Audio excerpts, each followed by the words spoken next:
Hello everybody, it's Pineapple here, back with another video. Now, so today we are talking about the set that is coming in about 2 weeks from now, which is Age of Overlord. There's a lot of really good cards in this set. It's a very strong set. Unlike Dune, I think this set is going to have a huge impact on the metagame, other than just, adding Unchained into it and Manadium for a week. This card is great for generics. It has a lot of really strong legacy support, and overall, it's just really strong, and it has some really strong engines in it, like the Horus engine, and we're going to go over pretty much everything that you need to know, and all the really important cards that even might see some relevant success in the metagame. So first up, we're going to be talking about TGs. TG is a deck that has lingered in unplayable for about a decade plus now, and they get some actually really good cards in this set. TG Rocket Salamander is a hard once per turn version of Substitute Toad for the archetype, which is really good. You tribute a TG monster, special summon a TG monster with a different original name from your deck. And if you control a TG monster, you can target a level 4 lower TG in your graveyard, special summon it in defense position, but negate its effects, and you can only use each once per turn, which is a really good card. It's also a level 1 fire, which is relevant for a card that we will talk about in a minute or so, but they also get some really good spell traps. TG Breaker Limit has you discard a card, add 2 TG monsters with different names from your deck to your hand. You can banish this card from your graveyard, target a TG monster in your graveyard, shuffle it into the deck, or if you control a machine TG, you can add it to your hand instead, and you can only use one effect per turn and only once per turn. Just a really strong card. Rhoda for 2 at the cost of a discard is really good. And then we have, of course, TG All Clear. TG monsters on the field become machines, so the effects that require you to have machines, which will be relevant later, it doesn't matter because everything's a machine now. And during your main phase, you get an extra normal summon of a TG in addition to your normal summon. You can only gain that once per turn, obviously. And during the main phase, you can destroy a TG monster you control in your hand, and if you do, you get to add a TG monster with a different name from your deck or graveyard to your hand. That's all hard once per turn. Again, just more searching gets you to the things you want to get to faster, and I've seen that they have actually seen some success with this because it's a really good combo deck, apparently. TG Close is a barrier if you control machine TG. You get to negate the activation of a spell, trap, or monster effect and destroy the card, and if a synchro monster is banished while this card is in your graveyard, you can set this card but banish it when it leaves the field, and you can only use one effect per turn, and only once that turn. For the extra deck TGs that we're getting, we get TG Glaive Buster, 1 tuner synchro monster and 2 or more non-tuner synchro monsters. It must be special synchro summoned. Quick effect, you can target one monster on the field that was special summoned from the extra deck, banish it. This effect can be used a number of times equal to the number of non-tuner synchro monsters used as a synchro material for this card. Once per turn, if a monster is banished face up, you can target one of them, special summon it to your field, ignoring its summoning conditions. Just a solid card that's really hard to summon, but that's not why it's good. TG Overdriver, it's a tuner and a non-tuner monster to make. And if it's synchro summon, you get to special summon any number of TG monsters from your graveyard in defense position, and then you can't special summon for the rest of the turn except TGs, so it soul charges, and then locks you into its archetype. And if it leaves the field by being destroyed, it lets you draw a card, which is really good. Of course, we love to draw cards. We have TG Mighty Striker. It's a quick synchro tuner. Once per turn during your opponent's main phase, you can quick effect immediately after this effect resolves synchro summon. And you can only use each effect once per turn. If it's synchro summon, you get to add a TG spell trap from your deck to your hand. And if it's sent to the monster zone to the graveyard, you get to send a TG card from your deck to your graveyard. So it foolishes, it adds, it sends, it quick synchros, it does pretty much everything. And then we have Visas Samsaros. This card's name becomes Starfrost while it's on the field or in the graveyard. Alright, and you can target any number of your Visas monsters that are banished or on your field or in the graveyard. Shuffle those Visas monsters into the deck, and if you do, special summon this card from your hand, and if you do, it gains 400 attack for each monster with different names shuffled into the deck by this effect.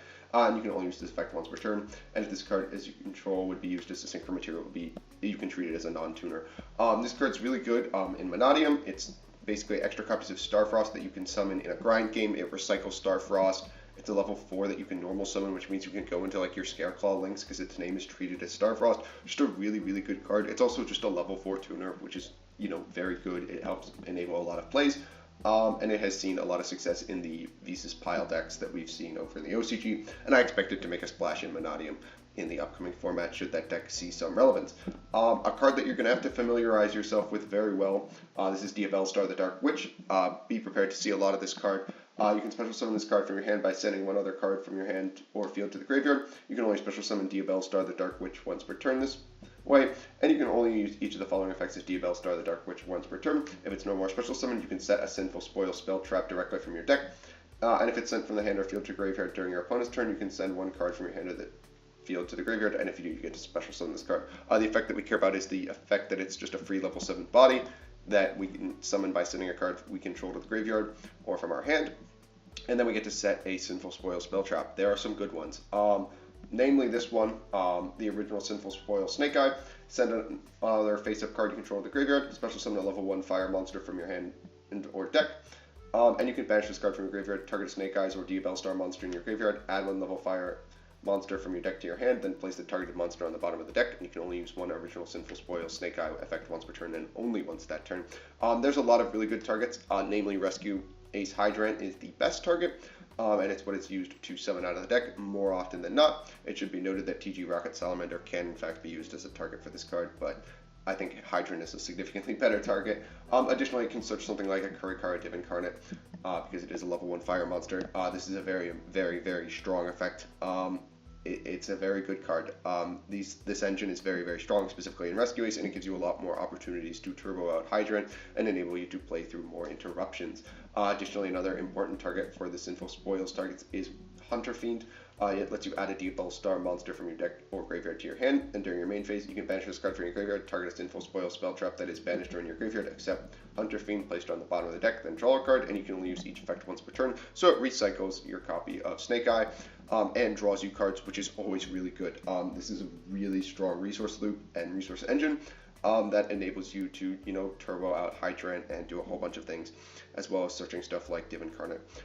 Next up, the Snake Eyes debut in this set. They're not particularly great, but their boss monster, Flame Barrage, is a pretty cool card. Target a monster in the graveyard or face upon the field, place it in its owner's spell trap zone as a continuous spell, and during your opponent's turn, quick effect, you can target a monster card on the field that is treated as a continuous spell, special summon it to your field. If this card is sent from the hand or field to the graveyard, special summon up to 2 level 1 fire monsters from your graveyard, and you can only use each effect once per turn.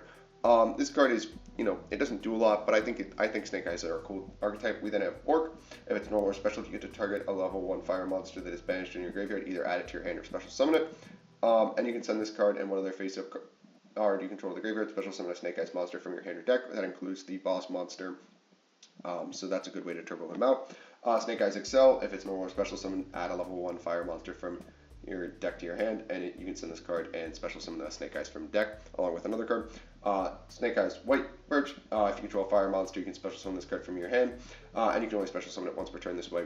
During your opponent's turn, quick effect, you can send this card and one other face-up card you control the graveyard, special summon a Snake Eyes monster from your hand or deck, except itself, and then of course that is also a hard once per turn.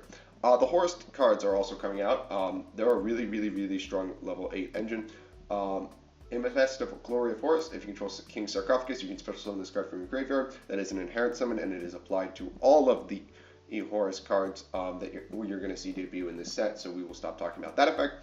And you can only use each of the following effects of Amethyst Glory of Horus once per turn. You can send 2 cards from your hand to the graveyard, including this card. Add a King Sarcophagus from your deck to your hand, then you can draw a card. And if a card you control leaves the field by an opponent's card effect while this card is in the monster zone, except during the damage step, you can send 1 card on the field to the graveyard. The only thing we really care about is the fact that it sends itself along with another card to search the King Sarcophagus and draw a card, and the fact that it's level 8 who summons itself from grave. We then have, I'm not even going to try to pronounce Aegis of Horus. Again, you can summon it from the graveyard, or if you control King Sarcophagus, and if another card you control leaves the field by an opponent's card effect while this card is in your monster zone, except during damage step, you can activate this effect. This turn, your opponent's monsters cannot target Horus monsters for attacks. Also, your opponent cannot target Horus monsters on the field with card effects. Damut. It gains 1200 attack and defense for each Horus monster you control, and if another card you control leaves the field by opponent's card effect while it's in your monster zone, you get to draw cards equal to the number of cards with different names in your main monster zone. I've never had that come up. Its attack gain has mattered because there's an inherent summon from the graveyard that can be a 4800 beater, and sometimes you can use that to walk over a Baron, and that matters occasionally. Happy Vanguard of the Horus. If you control King Sarcophagus, special summon it from the graveyard like all the other ones.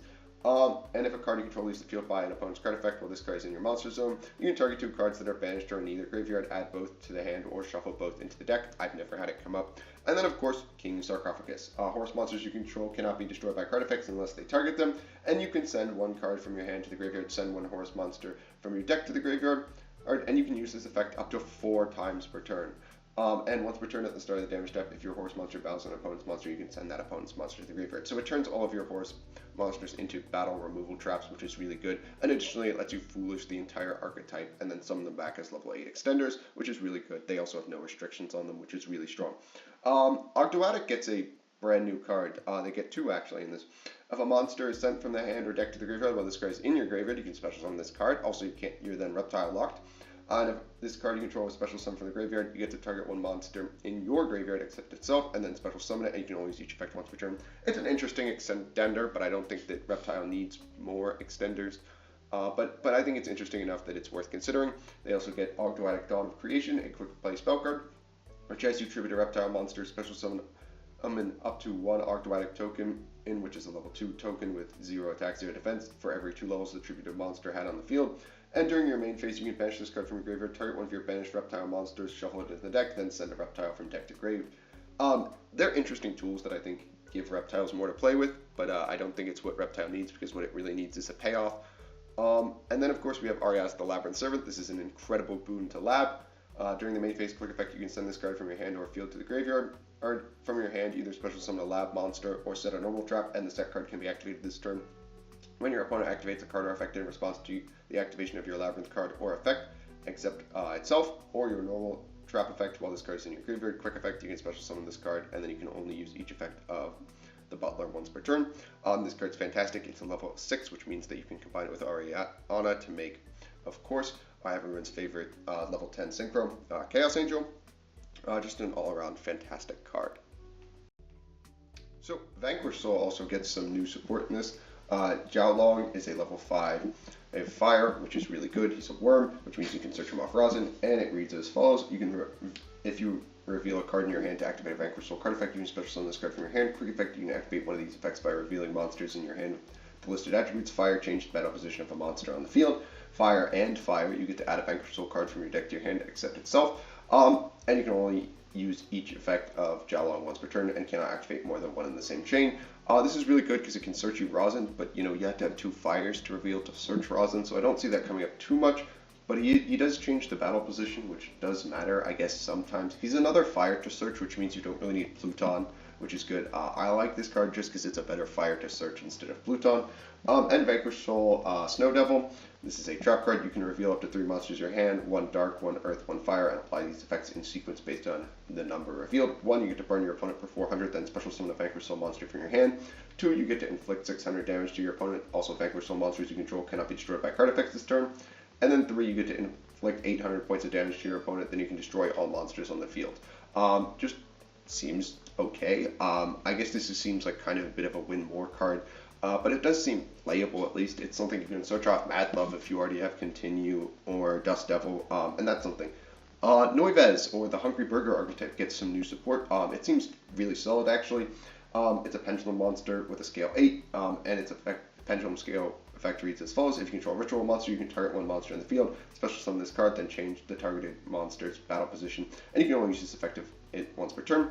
And its monster effect is, if this card is on the field, is tributed and added to the extra deck face up, you can place this card in your pendulum zone, and if it's normal or special summon, you get to activate one of these effects, add a level 1 ritual monster or a recipe card from your deck to your hand, or you can banish any number of recipe cards from your graveyard, and if you do, special summon 1 Noives ritual monster from your hand with a level equal to the number of banished, which seems strong enough. The effect that it searches a level 1 ritual is nice. I'm sure that they're decent enough targets.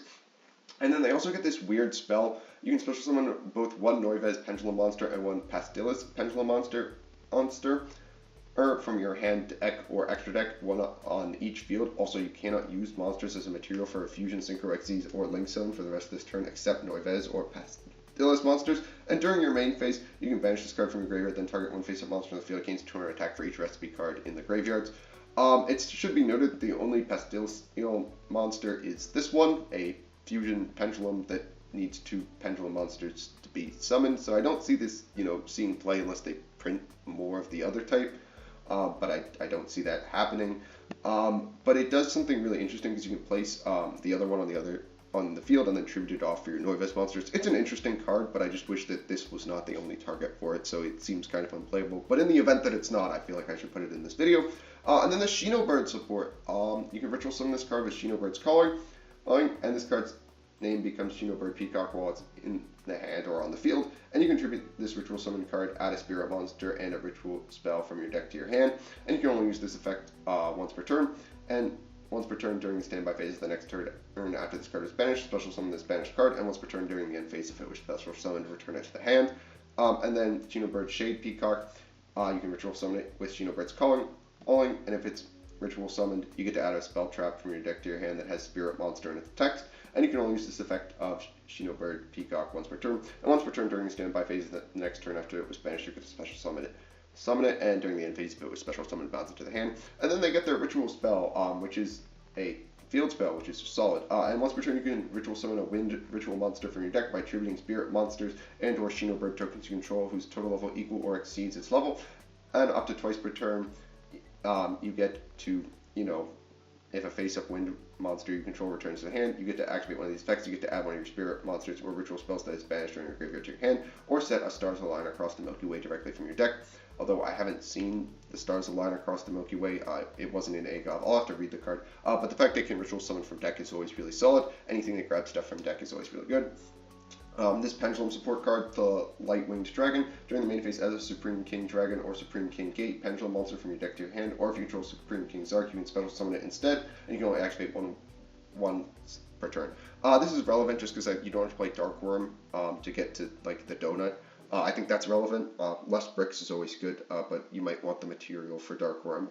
I'm not familiar with Pendulum, but the card seems good. Card Scanner is a card that has seen success in Runic builds, because once per turn you can declare a card type, monster spell trap. Each player reveals the bottom card of their deck, and if they reveal a card of the declared type, they get to add it to their hand, otherwise place it on the top of the deck. And if this face-up card in its owner's spell trap zone is destroyed by an opponent's card effect, you can make your opponent place one card from their hand on the bottom of their deck. This is relevant just because you get to place your runic cards on the bottom, and then you can call spell and add another one to your hand. It's seen some success in OCG builds. I don't know if it'll see success over here in the TCG, but there's a chance that it might. Loka Samsara, you banish a face-up Visa Starfrost from your monster zone until the end phase, special summon a heart monster, basically like Tri-Heart, Arise Heart, Kaleido, the Manadium Light Heart or whatever it's called, with 3000 attack from your extra deck, ignoring its summoning conditions, but it can only activate its effect once. Also banish it face down during the end phase. If your opponent special summons a monster from the extra deck while this card is in your graveyard, you can add this card to your hand.